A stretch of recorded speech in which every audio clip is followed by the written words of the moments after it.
నమస్తే, welcome to one India Telugu. నేను Joseph. ఈరోజు ప్రపంచం మొత్తం మీద ఎక్కువగా లీడింగ్ అంటే ఒకరిని పక్కన పెట్టి ఇంకొకరు ఎక్కువగా చూస్తున్నారంటే ఖచ్చితంగా లేడీస్ని పక్కన పెట్టి ఎందుకన్నామంటే పురుషులతో సమానంగా ఇంకా చెప్పాలంటే పురుషులు పక్కగా నెట్టేసి మరి అన్ని రంగాల్లో తమదైన శైలిలో దూసుకుపోతున్నారు మహిళలు.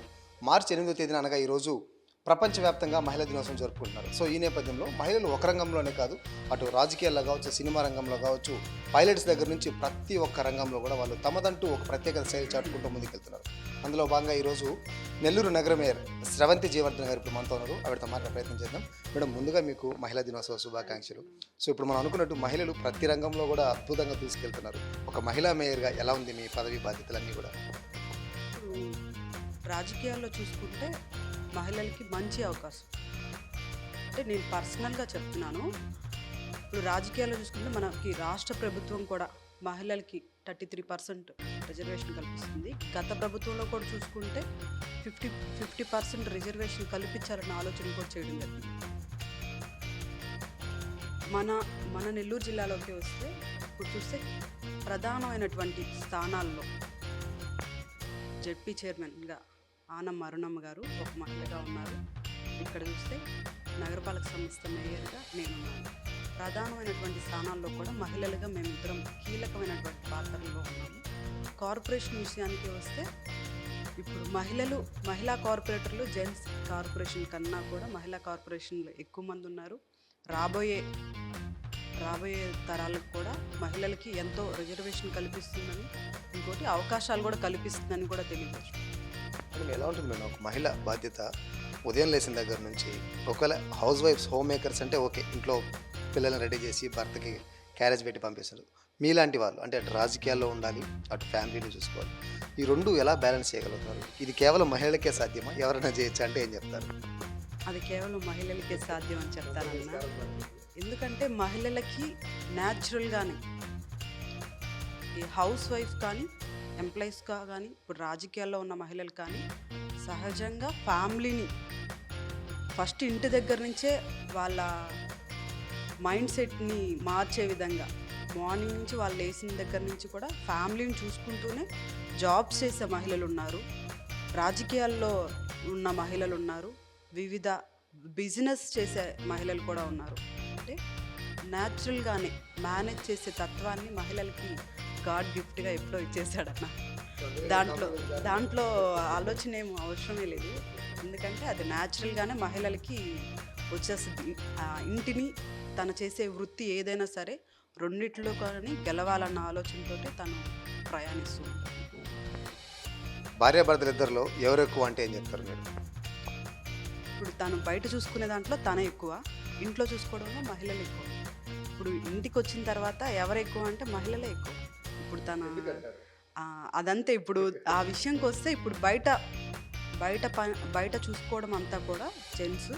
ఈరోజు మహిళలకు కూడా వాళ్ళు సపోర్ట్ బట్టే కూడా మహిళలు కూడా ఈరోజు చూసుకున్నారు. ఇంట్లో ఎవరు పై చేయంటే మదర్దే ఎప్పుడైనా, అంతే. సో మహిళా మేయర్గా మీ ప్రస్థానం ఎలా సాగింది? మీకు రాజకీయాలు అంటే మహిళలు అంటే నేను వరకు వంటింట్లో ఉండి ఇది ఇప్పుడు మనం అనుకున్నట్టు పిల్లల్ని ఆ ఇంటి బాధ్యతగా సరిపోయేది. సో ఈరోజు ఇటు కార్పొరేషన్ ఆఫీసులో చక్రం తిప్పుతున్నారు, ఎమ్మెల్యే స్థానాల్లో చక్రం తిప్పుతున్నారు, పెద్ద పెద్ద స్థానాల్లో ఈవెన్ ఒక ప్రధానిగా కూడా ఒక మహిళ పనిచేశారు మనకు. సో ఈ నేపథ్యంలో ఎలా ఉంది మీ జర్నీ అంతా? ఎలా ఉంది మీ లైఫ్లో ఉన్నటువంటి ఆటుపోట్లు ఏమైనా ఉన్నాయంటే ఏం చెప్తారు మీరు? అంటే ఫ్యామిలీ చూసుకోవడం ఇష్టమా అంటే ఫ్యామిలీ చూసుకోవడం ఇష్టం అంటారు, కానీ వాళ్ళ జీవిత ప్రణాళికలో ఉద్యోగం చేసే వాళ్ళు ఉంటారు, నాలాగా రాజకీయంలో ఉన్న వాళ్ళు ఉంటారు, బిజినెస్ చేసే వాళ్ళు ఉంటారు. వాళ్ళు ఫ్యామిలీ కాకుండా ఏ వృత్తిలో ఉన్నా దానికి కూడా 100% షూర్గా వాళ్ళు పనిని అందించాలని చూడడమే కాకుండా ఇంట్లో ఫ్యామిలీ మెంబర్స్ని కూడా ఆన్ ది టైంలో కూడా చూసుకుంటూ సంతోషంగా ఉంటామని. ఇటీవల చూసినట్లయితే ఈ హరాస్మెంట్స్ అనేవి మనకు రెగ్యులర్గా వినిపిస్తున్నాయి వార్తల్లో కానీ టీవీలో కానీ. సో చాలా డిపార్ట్మెంట్స్లో హరాస్మెంట్స్ జరుగుతున్నప్పటికీ చాలామంది మహిళలు ముందుకు రావట్లేదు. ఎందుకంటే చాలా రేర్ కేసెసే బయటకు వస్తుందని చెప్పి ఒక టాక్ మేడం.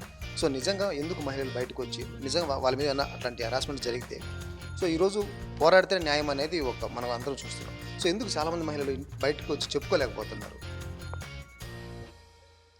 ఇప్పుడు మీరు చెప్పేదానికి నేను అంత దానికి కరెక్ట్ అన్ను. ఎందుకంటే అప్పుడు కాలానికి చూసుకుంటే ఇప్పుడు జనరేషన్కి చాలా డిఫరెన్స్ వచ్చింది. చాలామంది మహిళలు ఉద్యోగాలు చేస్తున్నారు, జాబ్స్ చేస్తున్నారు, బిజినెస్ చేస్తున్నారు, బయట ధైర్యంగా తిరుగుతున్నారు. అది రాబోయే కాలం ఇంకా కొంచెం కొంచెం అంటే కొంచెమే. దాంట్లో కొంచెం ప్రాబ్లమాటిక్స్ ఎదుర్కొంటున్నారు. అంటే ప్రతి ప్రయాణంలో ఏదో ఒక దాంట్లో కొంచెం అన్నది ఖచ్చితంగా అన్నది అంతా ఒకేలాగా ఉండదు కదా అన్న ఇదిలో కొంచెం అన్నది మహిళలు ఇప్పటికి కూడా ఎదుర్కొంటున్నారు. రాబోయే కాలంకి అవి ఉండవు. ఇప్పుడు పాత తరానికి ఇప్పుడు ఉన్నటువంటి జనరేషన్కి చూసుకుంటే, ఓల్డ్కి ఇప్పుడున్న జనరేషన్కి చూసుకుంటే చాలా వరకు తగ్గిపోయింది. మహిళలు అందరూ కూడా ధైర్యంగా వచ్చి బయట తిరుగుతున్నారు. వాళ్ళు ఏవైతే జాబ్స్ చేయాలనుకుంటున్నారో, బిజినెస్ చేయాలనుకుంటున్నారో, రాజకీయ రంగం అన్ని రంగాల్లో కూడా రాణిస్తున్నారంటే మహిళలకి ధైర్యం ఉంది. రాబోయే కాలంలో అలాంటివి కూడా రాకుండా ఎదుర్కొనే శక్తి కూడా వాళ్ళకు ఉందని కూడా నేను తెలియజేస్తున్నాను. సో ఒక మహిళ సక్సెస్ అయితే మహిళ బాగా సక్సెస్ అయింది అంటారు. పురుషుడు సక్సెస్ అయితే ఆ పురుషుడి విజయం వెనక ఖచ్చితంగా ఒక స్త్రీ ఉంది అంటారు. సో మరి మీ విజయం వెనుకున్నటువంటి విషయం ఏంటి? నా విజయం వెనుక అంటే ఇప్పుడు ఒక మహిళ ఎంతో ధైర్యంగా బయటకు వచ్చి తను చేసే వృత్తిలో 100% షూర్గా పనిచేస్తుంది, తను చేసే దాంట్లో న్యాయం చేస్తున్నారు అంటే దాని ఫ్యామిలీ సపోర్ట్ ఖచ్చితంగా ఉంటుంది. మహిళగా నాకనే కాదు, ప్రతి కుటుంబం కూడా మహిళలకి సపోర్ట్ చేస్తేనే తన శక్తి అన్నది బయటికి కనిపిస్తుంది. ఇంట్లోనే ఉంటే వంటింటికి పరిమితం అవుతారు. ఇంట్లో ఉన్నటువంటి కుటుంబ సభ్యులు తన భుజం తట్టి నువ్వేం చేయాలనుకుంటున్నావో చేయగలుగుతావు అని పంపించగలిగినప్పుడే మహిళలో ఉన్నటువంటి శక్తి, తనకున్నటువంటి స్కిల్స్ చూపించగలిగే శక్తి ఉంటుందని అందరికి కూడా నేను కోరుకునేది ఒకటే, మీ కుటుంబ సభ్యులు మీ ఉన్నటువంటి మహిళలకి, పిల్లలు కావచ్చు, మీ వైఫ్ కావచ్చు, వాళ్ళలో ఉన్నటువంటి స్కిల్స్ని మీరు వాళ్ళు చేస్తున్న వృత్తికి మీరు సపోర్ట్ చేయడం మాత్రమే చేస్తే చాలు. వాళ్ళు ఇంకొక రోజు ఏదైనా స్టేజ్ మీద నిలబడినప్పుడు ఖచ్చితంగా మీకు ఆ రిజల్ట్ అనేది తెలుస్తుందని నేను చెప్తాను. అయితే ఈరోజు మహిళలు స్వేచ్ఛ కోరుకుంటారు. ఎందుకంటే వాళ్ళకి స్వేచ్ఛనిస్తేనే ఇంట్లోంచి బయటకు వచ్చి ఇప్పుడు మీలాగా చక్కగా ఉద్యోగాలు చేసుకోవడం, రాజకీయాలు చేయడం జరుగుతుంది.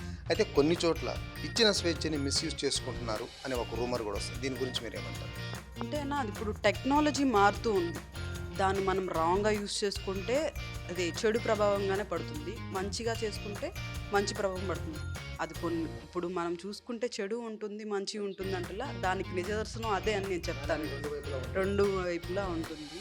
దాన్ని బట్టి అది అందరూ కూడా మంచిగా యూస్ చేసుకుంటే ఇప్పుడు వాళ్ళకి కూడా గుడ్గా మంచిగా లైఫ్ అన్నది సాగుతుంది. చెడ్డగా యూస్ చేసుకుంటే అది కొంచెం మనకు తెలియకుండానే ప్రాబ్లం ఫేస్ చేయాల్సి వస్తుంది. ఫైనల్గా సో మీలాగా చక్కగా రాణించాలనుకునే వాళ్ళకి మహిళా దినోత్సవం సందర్భంగా మీరు ఇచ్చే మెసేజ్ ఏంటి? అందరూ కూడా మీరు ఏం చేయాలనుకుంటున్నారో, ఇప్పుడు మహిళలు చేయలేనిది ఏదీ లేదన్నది నా ఆలోచన. రాజకీయాల్లో ఉన్నారు, బిజినెస్లో ఉన్నారు, మంచి మంచి జాబ్స్లో ఉన్నారు. మనమందరం కూడా ఒకటే, ఫ్యామిలీ మెంబర్స్ని అట్ ఎ టైం ఉన్నటువంటి పబ్లిక్ని అందరినీ కూడా మనం ఏం చేయాలనుకుంటున్నామో దాన్ని చేయాలని నేను కోరుకుంటూ అందరికి కూడా మరొకసారి మహిళా దినోత్సవం శుభాకాంక్షలు తెలియజేస్తున్నాను మహిళలందరికీ. సో ఒక మహిళ స్ట్రాంగ్గా ఉంటే తను అనుకున్నది సాధించగలదు. మహిళలందరూ దృఢ సంకల్పంతో ముందుకెళ్లాలని చెప్పి నెల్లూరు నగరం మీద శ్రవంతి కోరుతున్నారు.